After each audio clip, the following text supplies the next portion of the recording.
الذي لا مانع لحكمه ولا ناقض لقضائه.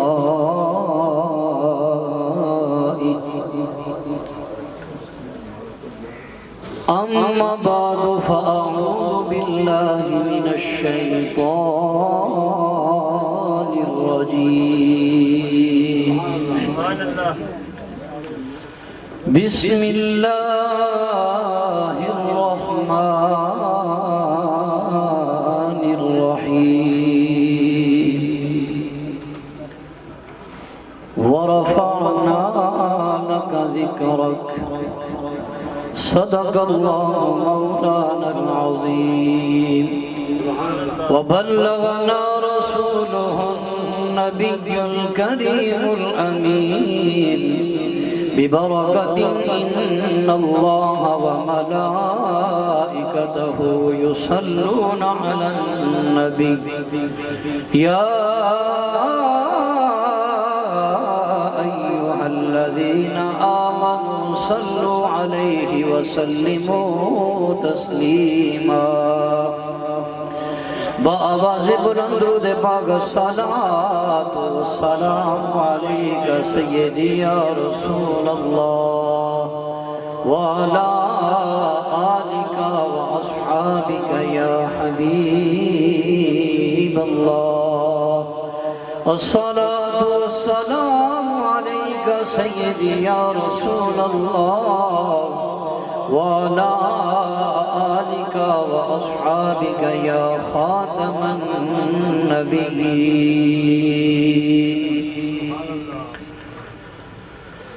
ویکھیا جہان سارا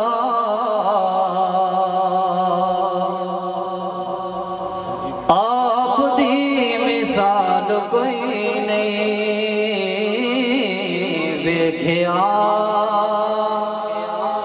جہان سارا آپ دی مثال کوئی نہیں. مصطفیٰ دی آل ورگی دنیا تے آل کوئی نہیں. ویکھیا جہان سارا آپ دی مثال کوئی نہیں. اور در مصطفیٰ ایسا در ہے جو بھی گیا جولی بھر کے لایا. خالی آقا نے کسی کو واپس نہیں لٹایا. تو شاعر یوں کہتا ہے کہ سوالیاں نو موڑ دے نہیں، دل کسے دا توڑ دے نہیں.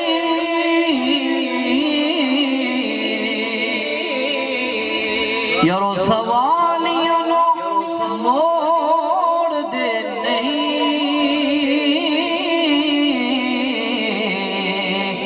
دل کسے دا توڑ دے نہیں. ایہو جیا دنیا تے ڈٹھا لجپال کوئی نہیں. مصطفیٰ دی آل ورگی دنیا تے آل کوئی نہیں. اور ہوش کر سنا دانا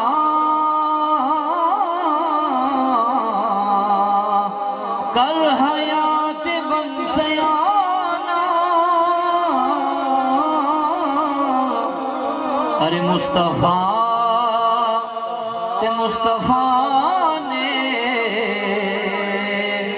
دوسرا بلال کوئی.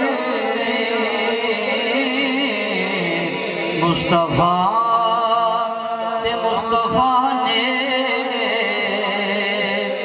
دوسرا بلال کوئی. ویکھیا جہان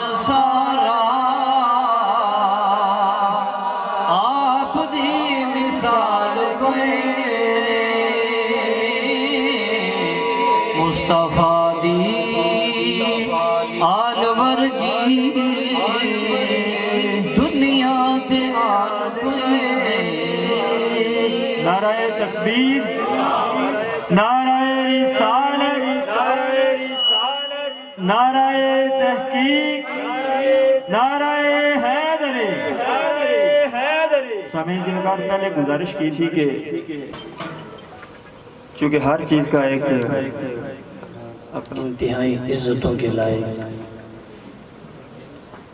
آپ کی جامع مسجد حاضہ کے خطیب حضرت علامہ حافظ محمود صاحب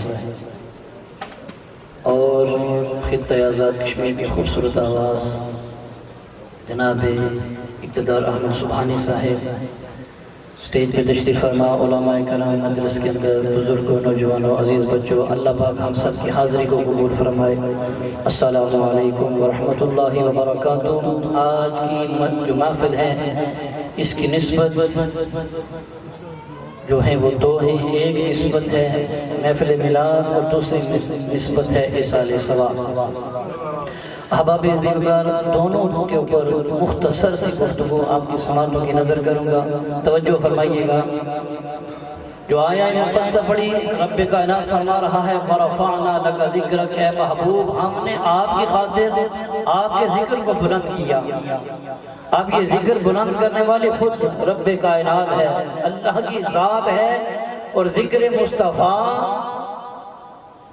آغاز ہی سے بلند ہے اور ہمیشہ بلند رہے گا۔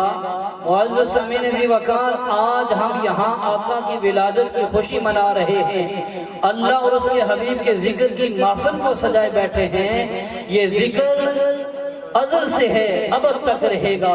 معزز سامعین ذی وقار، اللہ نے سب سے پہلے جب جناب آدم علیہ السلام کی تخلیق فرمائی، تخلیق فرمانے کے بعد ملائکہ سے فرمایا ہے ملائکہ اب میرا نائب، میرا خلیفہ دنیا کے اندر آ گیا ہے، تم نے کیا کرنا ہے؟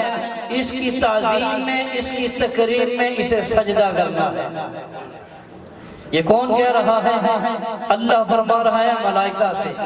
اب ملائکہ جو ہیں انہوں نے جناب آدم علیہ السلام کی جب تخلیق ہوئی، اللہ کے حکم کے مطابق سجدہ جناب آدم علیہ السلام کو سجدہ تعظیمی کرتے ہیں۔ سب ملائکہ سجدہ کیے ہوئے ہیں، واحد ایک ہے جو ابلیس، جو شیطان بن گیا، اس نے سجدہ نہ کیا۔ تو میرے آقا کی ولادت کے نور کی تعظیم جناب آدم علیہ السلام کے توسل سے اللہ نے سب سے پہلے کروائی ملائکہ سے، اور جنہوں نے تعظیم کی وہ مقرب فرشتے بن گئے، اور جس نے نہیں کی وہ ابلیس شیطان بن گیا۔ تو پتہ یہ چلا حضور کی ولادت کی خوشی منانا یہ مقدر و نصیب والوں کے نصیب میں ہے، اور جو حضور کی علیہ السلام کی ولادت کی خوشی نہیں مناتا وہ ابلیس کا ساتھی ہے۔ نعرہ تکبیر، نعرہ رسالت، نعرہ رسالت، نعرہ رسالت۔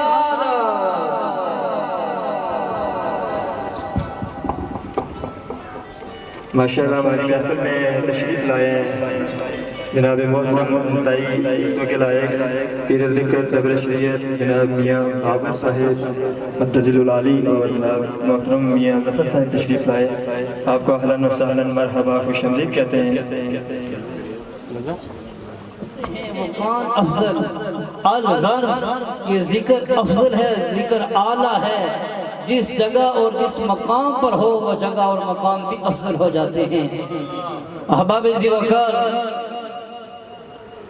جناب حضرت آدم علیہ السلام نے اپنے بیٹے حضرت شیخ علیہ السلام کو بلایا اور بلا کر کہا بیٹا میرے بعد ایک ہستی آنے والی ہے، تمہاری جتنی زندگی ہے تم اس پر درود پڑھتے رہنا۔ بیٹے نے کہا ابا جان کیا آپ سے بڑھ کر بھی کوئی ہستی آنے والی ہے؟ آپ نے فرمایا ہاں بیٹا، جس کے صدقے اللہ نے مجھے اور تجھے بھی بنایا ہے وہ ہستی ابھی آنے والی ہے۔ معزز سامعین زی وقار جناب شیسا علیہ السلام کو جناب آدم علیہ السلام نے فرمایا بیٹا ساری زندگی اس ہستی پر درود پڑھتے رہنا۔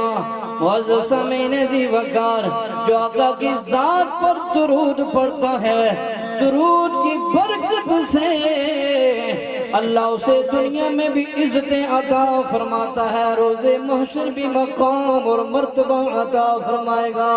لوگوں ہم تو امتی ہیں، آپ نے نبی کا کلمہ پڑھتے ہیں، ایمان والے ہیں، اگر پتھر میرا نبی کی ذات پر درود پڑھتا ہے وہ پتھر ہو کر جنت میں حضور کے ساتھ ہوگا۔ سبحان اللہ سبحان اللہ۔ معزز سامعین زی وقار مکہ مکرمہ کے اندر آپ کے ساتھ آپ کے پیارے غلام جناب علی پاک تھے، آقا نے علی کے ہاتھ پکڑا ہوا ہے، آقا پر درود و سلام پڑھا جا رہا ہے۔ مولا پیچھے دیکھتے ہیں، آقا نے غلام کا جب یہ عمل دیکھا آقا نے فرمایا علی کیا دیکھ رہے ہو؟ علی عرض کرتے ہیں سونے آپ پر درود پڑھا جا رہا ہے، پڑھنے والا نظر نہیں آ رہا۔ آقا نے فرمایا علی کیا آپ اسے دیکھنا چاہتے ہیں؟ یا رسول اللہ ہاں دیکھنا چاہتا ہوں۔ آقا نے فرمایا علی وہ سامنے پہاڑ نظر آ رہا ہے، آقا نظر آ رہا ہے، اس پہاڑ کے اوپر جو پتھر ہیں وہ پتھر مجھ محمد کی محبت میں مجھ پر درود پڑھ رہا ہے۔ سبحان اللہ، نعرہ تکبیر، نعرہ رسالت، نعرہ حیدری۔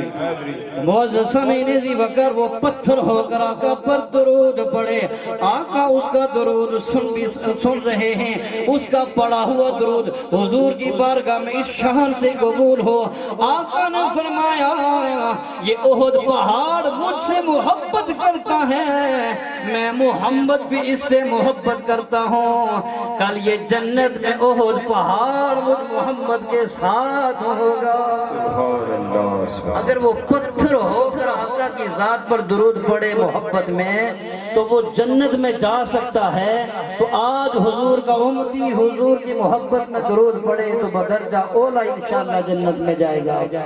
احباب زی وقار ہر انسان کا مرتبہ اور مقام ہے، دنیا کے اندر بھی اور جنت میں بھی درجے ہیں۔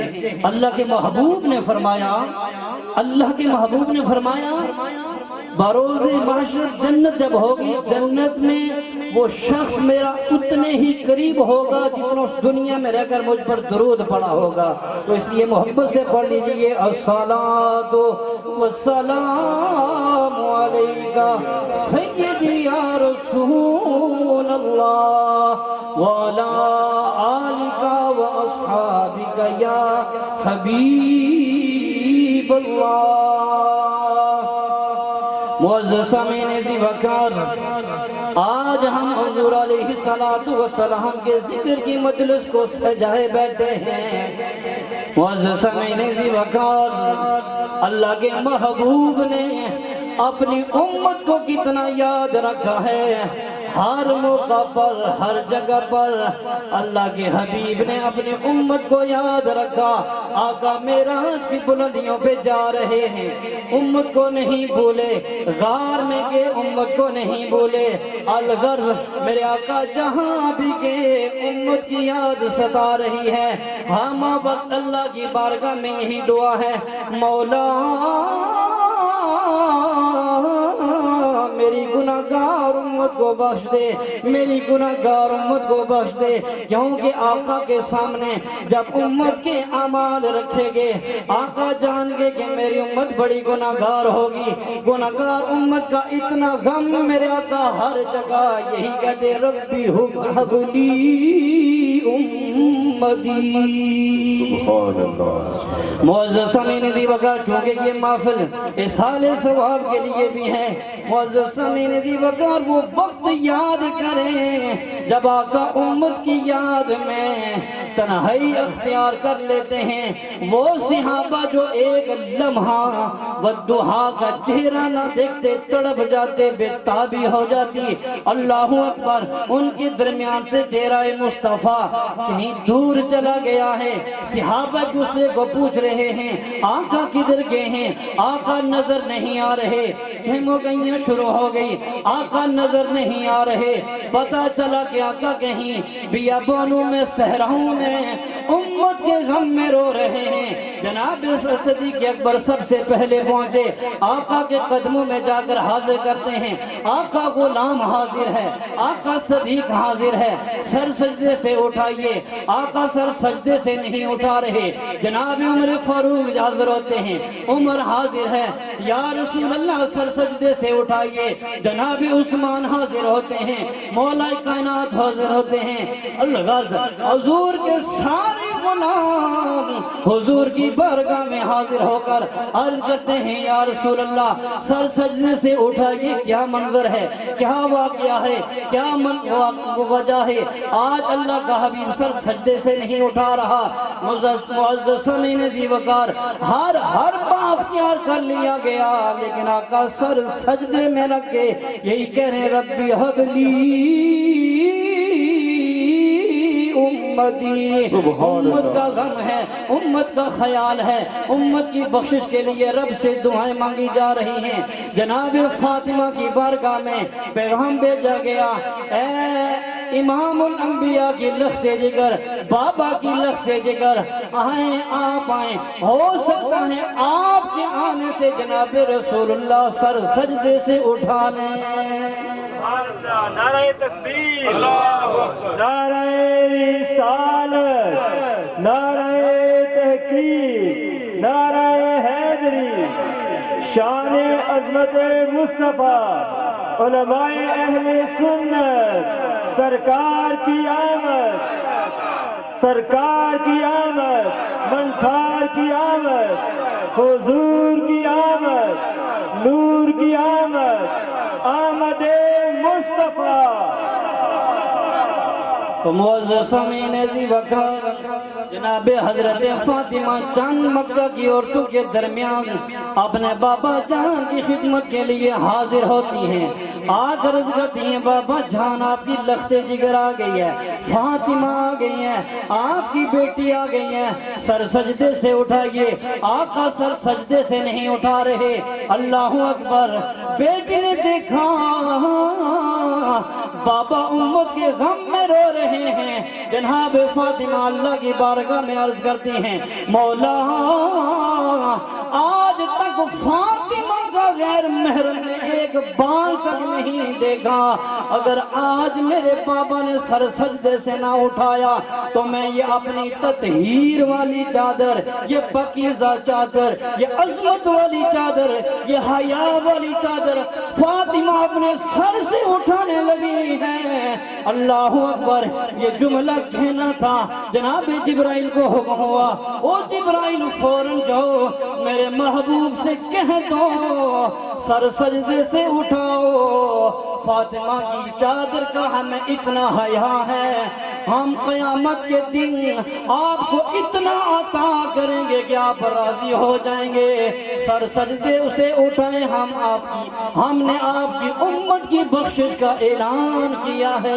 سبحان اللہ، سبحان اللہ۔ معزز سامعین ذی وقار، وہ آقا غاروں میں روئے، وہ آقا صحراؤں میں روئے، ہمارے لیے روئے، اور آج ہم آقا کی ولادت کی جب خوشی کی باری آئے تو ہم پوچھتے ہیں یہ کہاں لکھا ہے، یہ کہاں سے لکھا، کہاں سے ثابت ہے؟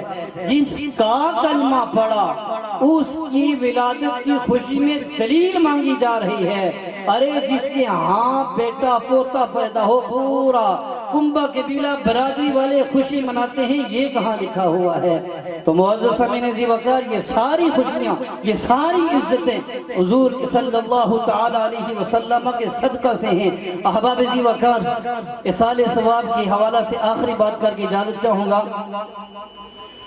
حدیث پاک کا مفہوم ہے کہ ہر جمعہ والے دن انسان کے اعمال اللہ کے ہاں پیش کیے جاتے ہیں۔ بولیے، ہر جمعہ والے دن ہمارے اعمال اللہ کی مخلوق کے اعمال اللہ کے ہاں پیش کیے جاتے ہیں، اور ہر جمعرات کو امتی کے اعمال رسول اللہ کی بارگاہ میں پیش کیے جاتے ہیں، اور جو والدین فوت ہو جائیں، اور حدیث پاک کا مفہوم یہ بھی ہے کہ اولاد کے اعمال والدین کو پیش کیے جاتے ہیں۔ تین باتیں یاد رکھیں، جمعہ والدین کے اعمال اللہ کے ہاں پیش ہوتے ہیں۔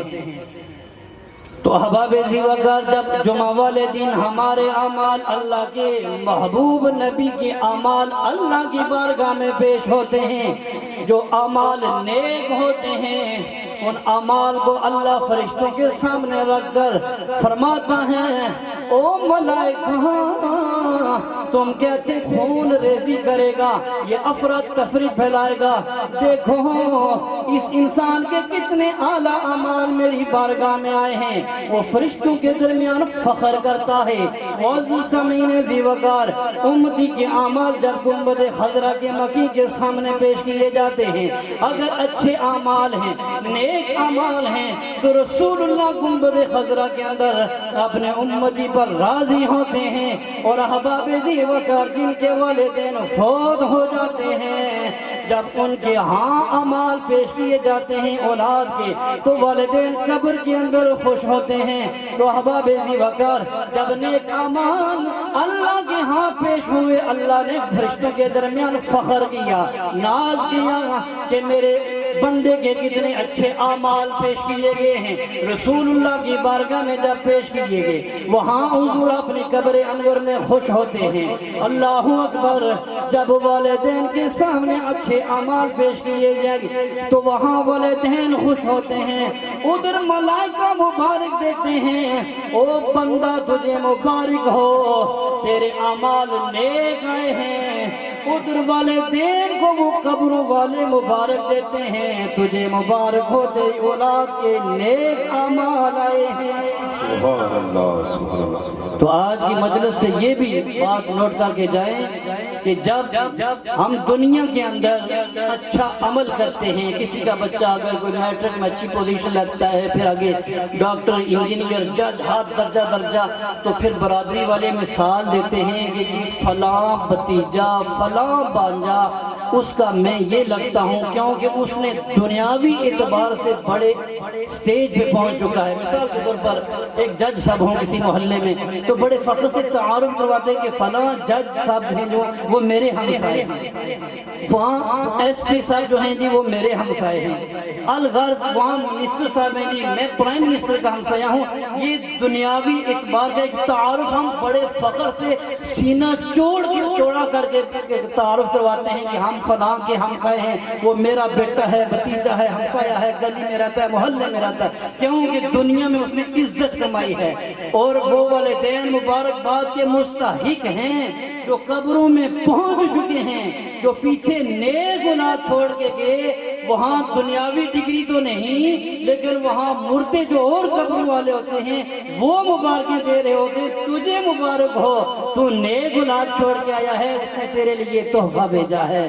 تو چاہیے یہ کہ ہمارے والدین جب دنیا سے جائیں تو ہماری وجہ سے انہیں قبر میں کوئی تکلیف نہ پہنچے، کیوں کہ ہماری وجہ سے اگر انہیں تکلیف پہنچے گی تو پھر ہماری دنیا بھی خراب ہے، عقبہ بھی خراب ہے۔ تو کوشش یہ کرنی چاہیے اللہ کریم ہمیں عمل صالح کی توفیق عطا فرمائے اور حضور علیہ السلام کی سچی سچی محبت نصیب فرمائے۔ اس شعر کے ساتھ اجازت چاہتا ہوں کہ بدلے گا زمانہ لاکھ مگر قرآن نہ بدلا جائے گا،